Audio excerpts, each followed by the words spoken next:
Assalamualaikum warahmatullahi wabarakatuh.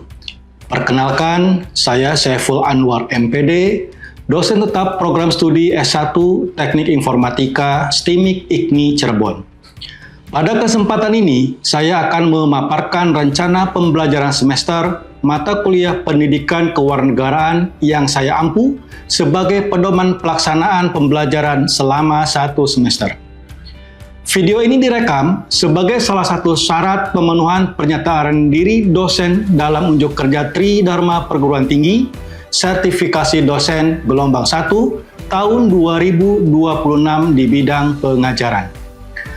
Mata kuliah pendidikan kewarganegaraan ditempuh oleh mahasiswa semester 2, program studi Teknik Informatika berbobot 2 SKS dan dilaksanakan selama 1 semester melalui 16 kali pertemuan dengan rincian, 14 kali pertemuan materi, dan 2 kali untuk pertemuan masing-masing ujian tengah semester dan ujian akhir semester.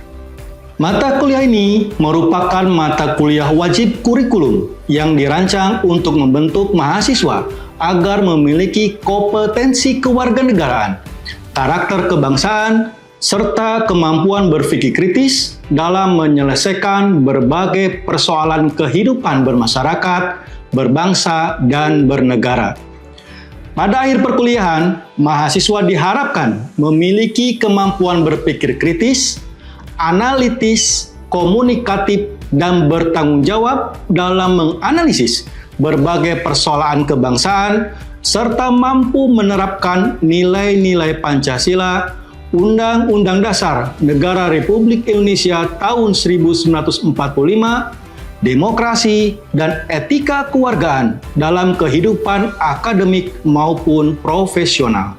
Mata kuliah ini mendukung CPL yang berkaitan dengan pembentukan karakter, etika akademik, profesionalisme, dan pembelajaran sepanjang hayat meliputi CPL 01, bertakwa kepada Tuhan Yang Maha Esa, menjunjung tinggi nilai kemanusiaan, etika akademik, dan profesional dalam bidang sistem informasi.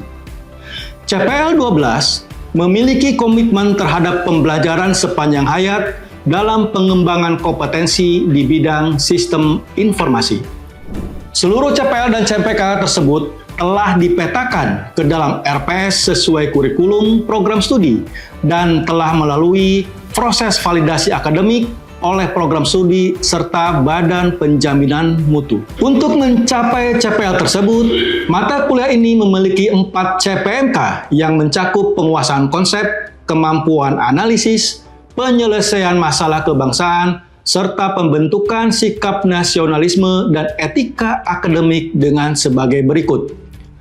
CPMK 01 menjelaskan konsep, tujuan, fungsi, dan urgensi pendidikan kewarganegaraan berdasarkan nilai-nilai Pancasila dan Konstitusi Indonesia.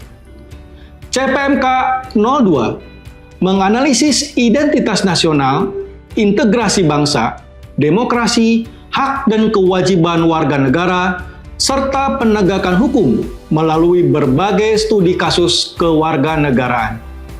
CPMK 03 menganalisis permasalahan aktual kehidupan berbangsa dan bernegara, serta merumuskan alternatif solusi berdasarkan nilai Pancasila, Undang-Undang Dasar Negara Republik Indonesia tahun 1945, dan prinsip demokrasi. CPMK 04 menunjukkan sikap nasionalisme, etika akademik, tanggung jawab sosial, dan komitmen belajar sepanjang hayat sebagai warga negara Indonesia yang baik. Pelaksanaan pembelajaran pada mata kuliah ini mengacu pada pendekatan delivery, interaction, dan assessment atau DIA. Pada aspek delivery, mahasiswa memperoleh akses terhadap RPS, modul ajar, bahan presentasi, video pembelajaran, dan sumber belajar digital melalui Learning Management System sebelum maupun selama proses pembelajaran berlangsung, sehingga mahasiswa dapat mempersiapkan diri sebelum mengikuti pembelajaran di kelas. Interaksi pembelajaran menerapkan prinsip student-centered learning melalui diskusi, collaborative learning, case method, presentasi, dan refleksi pembelajaran. Asesmen dilakukan secara autentik menggunakan rubrik penilaian yang mengukur aspek pengetahuan, keterampilan, dan sikap sesuai capaian pembelajaran. Yang pertama, asesmen formatif dilakukan melalui kuis, tugas proyek, observasi sikap, serta penilaian keterampilan selama proses pembelajaran. Kedua, asesmen sumatif untuk penilaian akhir berupa UTS dan UAS. Model pembelajaran digunakan adalah case method dan experiential learning dengan strategi collaborative learning, diskusi kelompok, presentasi, refleksi, dan penyelesaian studi kasus yang relevan dengan kehidupan kebangsaan. Referensi yang digunakan berasal dari peraturan perundang-undangan yang berlaku, buku ajar Kementerian Pendidikan Tinggi, jurnal ilmiah bereputasi, serta berbagai sumber ilmiah terkini sehingga mahasiswa memperoleh wawasan yang sesuai dengan perkembangan ilmu pengetahuan dan teknologi. Selanjutnya, saya akan mendemonstrasikan salah satu proses pembelajaran pada pertemuan ke-12 dengan topik konsep dan urgensi wawasan Nusantara. Demonstrasi ini memperlihatkan implementasi RPS melalui strategi pembelajaran, interaksi dengan mahasiswa, dan asesmen yang mendukung ketercapaian CPMK. Mari kita simak bersama.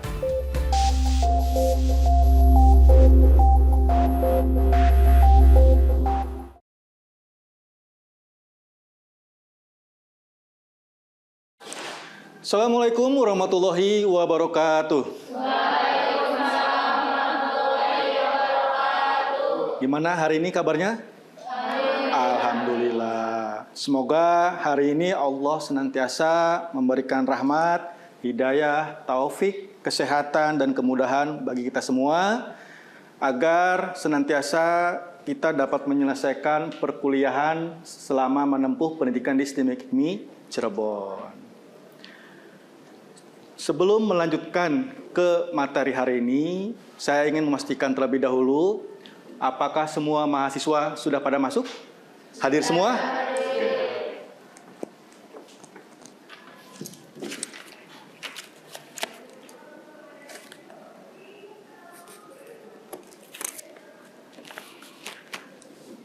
Baik, apakah hari ini masih semangat?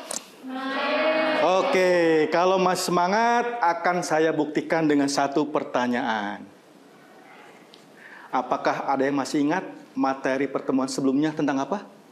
Hai, Pak. Ya, silakan. Penegakan hukum yang berkeadilan, Pak. Penegakan hukum yang berkeadilan. Apa sih yang dimaksud dengan penegakan hukum yang berkeadilan itu?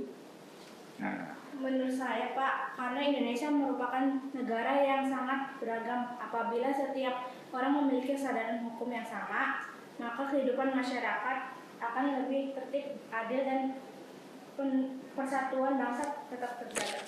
baik, pada materi minggu kemarin diterangkan mengenai penegakan hukum yang berkeadilan. Di mana penegakan hukum yang berkeadilan itu bagaimana suatu hukum ditegakkan secara adil, menjunjung tinggi supremasi hukum, menghormati hak asasi manusia, memberikan kesempatan, keadilan, dan kemanfaatan bagi seluruh masyarakat Indonesia. Dari pernyataan itu, muncul suatu pertanyaan bagi kita semua. Mengapa masyarakat Indonesia yang terkenal dengan beraneka ragam kebudayaan, suku, agama, adat istiadat, dan daerah yang berbeda-beda, tetapi memiliki persepsi pandangan yang sama terhadap hukum yang ada di Indonesia? Tujuannya untuk apa? Yaitu mewujudkan persatuan dan kesatuan bangsa Indonesia. bagaimana ada masyarakat seorang nenek-nenek yang tidak mampu mengambil ranting untuk kebutuhan hidupnya, tetapi diajukan ke pengadilan oleh pemilik suatu perusahaan. Sampai terjadinya suatu persidangan yang menyatakan bahwa nenek itu dinyatakan bersalah. Ini membuktikan bahwa bagaimana masyarakat Indonesia harus sadar dan mengerti, memahami tentang hukum yang adil. Oleh karena itu, landasan apa yang menjadikan masyarakat Indonesia harus mengerti tentang hukum? Nah, ini erat kaitannya dengan materi hari ini, yaitu mengenai konsep dan urgensi wawasan Nusantara. Di mana wawasan Nusantara adalah cara pandang bangsa Indonesia mengenai diri dan lingkungannya dengan mengutamakan persatuan dan kesatuan, serta kesatuan wilayah dalam penyelenggaraan kehidupan bermasyarakat, berbangsa, dan bernegara. Tetapi sebelum masuk ke materi ini, sebelumnya saya ingin mengetahui sejauh mana pemahaman Anda tentang wawasan konsep wawasan Nusantara, mengenai konsep dan urgensi wawasan Nusantara ini. Karena ini erat kaitannya dengan pertemuan yang kemarin, dan menggunakan kahot, saya itu pretest ini menggunakan kahot bukan untuk penilaian akhir, tetapi saya ingin mengetahui sejauh mana para mahasiswa memahami, mengetahui terkait dengan wawasan Nusantara. Baik, sebentar, saya buka dulu kahotnya. Jumlah soalnya ada 10 soal, dikasih waktu 10 detik. Silahkan Anda pahami, pelajari soalnya, jangan terburu-buru, dan sekali lagi ini bukan untuk sebagai nilai akhir, tapi untuk mengetahui sejauh mana pemahaman para mahasiswa terkait materi akan kita sampaikan hari ini. Baik, apakah sudah masuk? Belum. Sudah semuanya? Belum. Apakah ada masalah? Tidak ada. Udah? Baik, kita mulai. 1, 2, 3.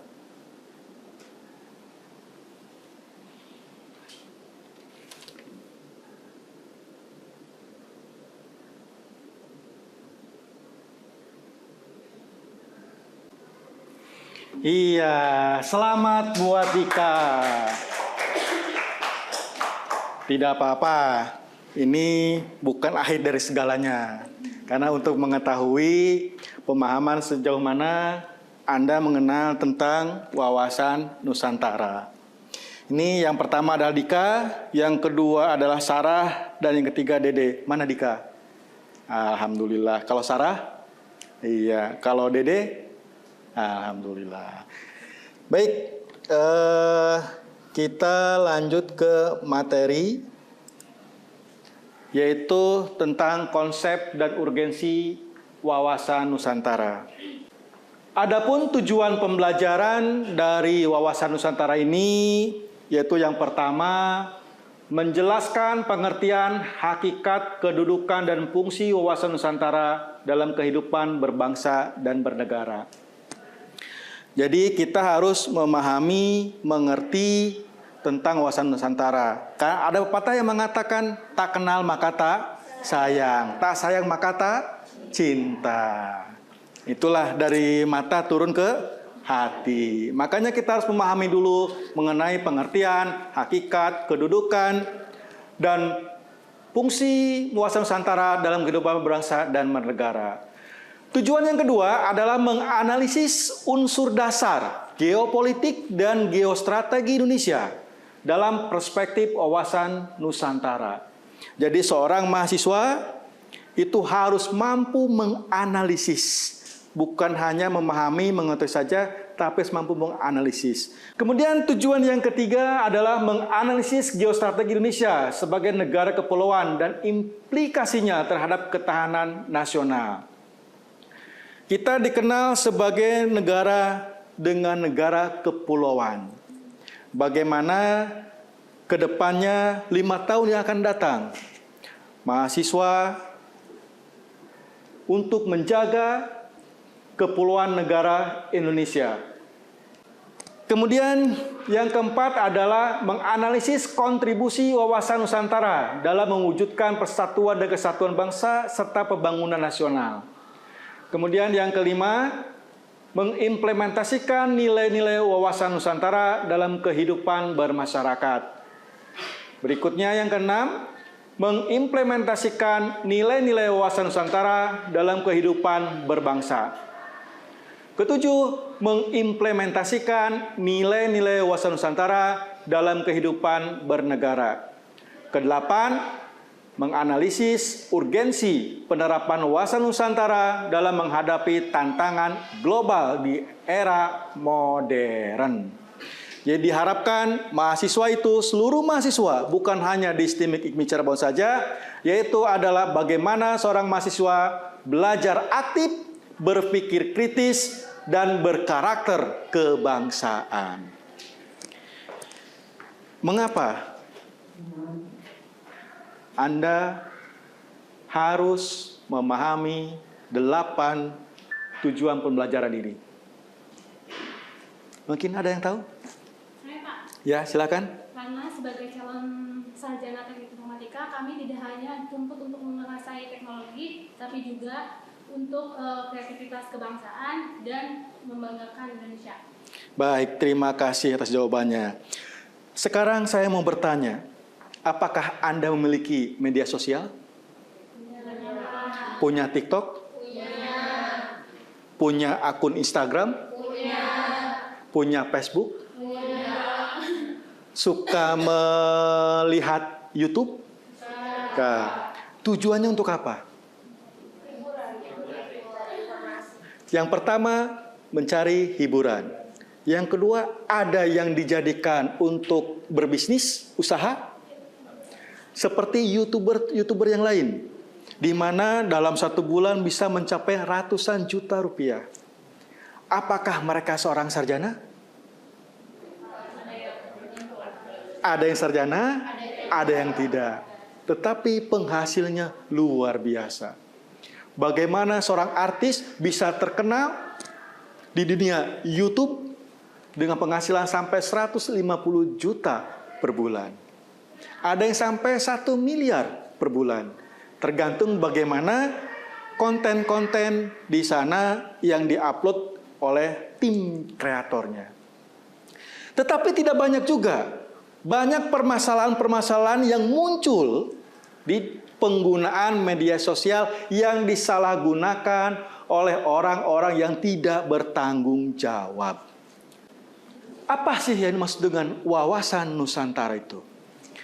Di mana wawasan Nusantara adalah secara etimologis, secara bahasa dibagi 2, yaitu ada wawasan, ada Nusantara. Wawasan adalah cara pandang yang luas, integral, dan mendalam terhadap diri dan lingkungan. Sedangkan Nusantara adalah seluruh wilayah Indonesia yang meliputi darat, laut, dan udara sebagai satu kesatuan wilayah NKRI.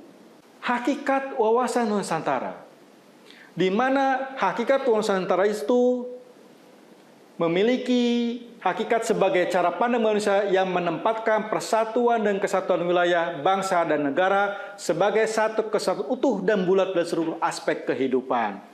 Di mana hakikat wawasan Nusantara ada 5. Yang pertama, kesatuan wilayah. Wilayah Indonesia adalah darat, laut, dan udara, beserta kekayaan alam yang terkandung di dalamnya sebagai satu kesatuan utuh dan bulat. Sejak zaman dahulu, Indonesia dikenal sebagai negara yang kaya akan sumber daya alam. Ini dibuktikan dalam sejarah bagaimana Belanda, Inggris, Portugis datang ke Indonesia untuk mencari rempah-rempah. Betul tidak? Yang awalnya berdagang, tetapi ingin menguasai rempah-rempah itu. Waktu itu adalah pala dan cengkeh yang nilai jual sangat tinggi pada saat itu, sehingga mereka ingin menguasai sampai ke Jepang pun sama. Yang kedua, kesatuan politik. Sistem politik, hukum, dan pemerintahan yang berlandaskan Pancasila dan Undang-Undang Dasar 1945 untuk menjamin keutuhan negara Kesatuan Republik Indonesia. Yang ketiga, kesatuan ekonomi. Sistem perekonomian nasional yang berorientasi pada kemakmuran rakyat dan kemandirian ekonomi bangsa. Apakah rakyat Indonesia sudah makmur? Dalam suatu area perusahaan, misalkan saudara, ada perusahaan besar yang bekerja di perusahaan itu, apakah masyarakat sekitar atau di luar daerah? Siapa sebetulnya menikmati perekonomian tersebut di perusahaan itu? Apakah masyarakat sekitar atau pihak investor atau pihak perusahaan? Kemudian yang keempat adalah kesatuan sosial budaya. Keanekaragaman suku, agama, ras, dan budaya sebagai kekayaan bangsa yang memperkuat persatuan dan kesatuan nasional. Sekarang berapa banyak budaya kita yang diakui oleh negara lain? Berapa banyak jenis makanan atau kuliner yang diakui oleh negara lain? Kemudian yang kelima, kesatuan pertahanan dan keamanan, yaitu upaya bersama dalam menjaga keutuhan negara dan melindungi seluruh bangsa dari berbagai ancaman, baik dari dalam maupun luar negeri. Sekarang masalah yang paling krusial itu ancaman dari luar atau dari dalam. Bangsa Indonesia mengalami ancaman dari luar atau dari dalam? Dari dalam. Berarti siapa yang menggerogotinya? Masyarakat Indonesia sendiri. Yang pintar-pintar atau yang bagaimana? Yang berpendidikan atau tidak? Nah, itu. Yang kelima, berkaitan dengan kedudukan dan fungsi wasantara. Tadi disebutkan bahwa tadi memberikan contoh kasus-kasus yang ada sekarang terjadi di Indonesia. Maka bagaimana kedudukan dan fungsi wawasan Nusantara itu sendiri? Kedudukannya ada 3. Yang pertama adalah visi nasional bangsa Indonesia, yaitu menjadi cara pandang bangsa yang memberikan arah dan tujuan nasional dalam mencapai cita-cita bangsa. Apa cita-cita bangsa Indonesia? Oke, jangan dulu ke bangsa. Saya mau nanya, apa cita-cita Anda? Anda tidak punya cita-cita? Menjadi ibu rumah tangga yang baik? Punya anak 2? Punya suami yang ganteng? Gagah? Punya penghasilan di atas 10 juta? Bangsa Indonesia memiliki visi bagaimana menjaga satu kesatuan utuh di dalam NKRI. Kemudian kedua, pedoman penyelenggara, yaitu menjadi landasan dalam perumusan dan pelaksanaan kebijakan, program dan kegiatan negara. Yang ketiga, landasan strategis pembangunan, yaitu menjadi dasar strategis dalam perencanaan pembangunan nasional yang berkelanjutan dan berkeadilan. Itulah kedudukan daripada wawasan Nusantara. Sedangkan fungsinya juga ada 3, yaitu yang pertama, pedoman berpikir, bersikap, dan bertindak, yaitu menjadi pedoman dalam setiap langkah dan tindakan bangsa Indonesia dalam menghadapi berbagai tantangan dan perubahan. Jadi intinya, dengan materi wawasan Nusantara ini diharapkan masyarakat Indonesia memiliki pandangan yang sama terkait tujuan cita-cita bangsa Indonesia, yaitu menjaga kedaulatan bangsa Indonesia di dalam satu wadah NKRI. Baik, sebelum kita akhiri, ada yang mau tanyakan terkait materi hari ini?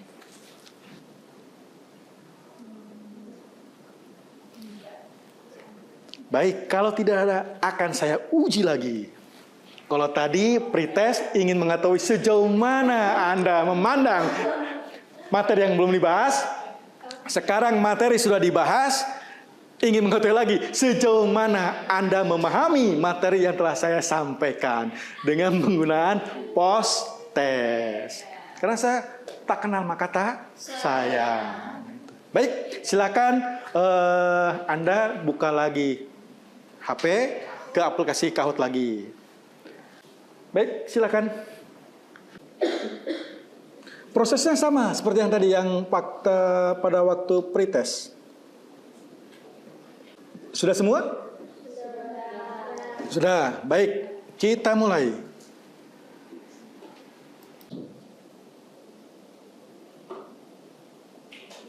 Iya, selamat buat Nurdin. Mana Nurdin? Alhamdulillah. Saya melihat dari skor. Tadi paling tinggi ada 7.000, sekarang 8.260, rata-rata 8.000. Ini membuktikan bahwa alhamdulillah Anda semua telah memahami dari materi yang telah kita pelajari bersama. Baik, sebelum saya akhiri, tugas untuk minggu depan, sebelum pertemuan ke-13, Anda mencari permasalahan atau problematika yang berkaitan dengan wawasan Nusantara, kemudian Anda analisis permasalahannya apa, kemudian bagaimana cara penyelesaian dari masalah itu, dibuat dalam bentuk karya tulis minimal 20 halaman. Minimal 20 halaman bagaimana permasalahan itu, terutama di bidang Anda, teknik informatika, dikaitkan dengan teknik informatika. Sebelum pertemuan berikutnya, 1 hari sebelum pertemuan berikutnya, tugas itu dikumpulkan. Baik, jadi kesimpulannya apa Mbak? Dari materi yang tadi saya sampaikan. Indonesia, aduh lupa Pak. Aduh lupa. Bisa dibantu Mbak? Apa kesimpulannya yang telah kita pelajari bersama? Nggak tahu Pak. Yang pertama, Nah, wawasan Nusantara itu mungkin bisa diharapkan gimana ya masyarakat itu bisa mempersatukan bangsa Indonesia. Lalu kita juga sebagai mahasiswa itu bisa berpikir kritis gitu dengan kehidupan yang ada nanti setelah lulus maupun sekarang. ada yang tanyakan terkait tugas? Baik. Baik, kalau tidak ada, kita akhiri pertemuan kali ini. Mudah-mudahan materi yang kita sampaikan bermanfaat bagi kita semua. Amin ya rabbal alamin. Terima kasih. Wabillahi taufiq wal hidayah. Wassalamualaikum warahmatullahi wabarakatuh.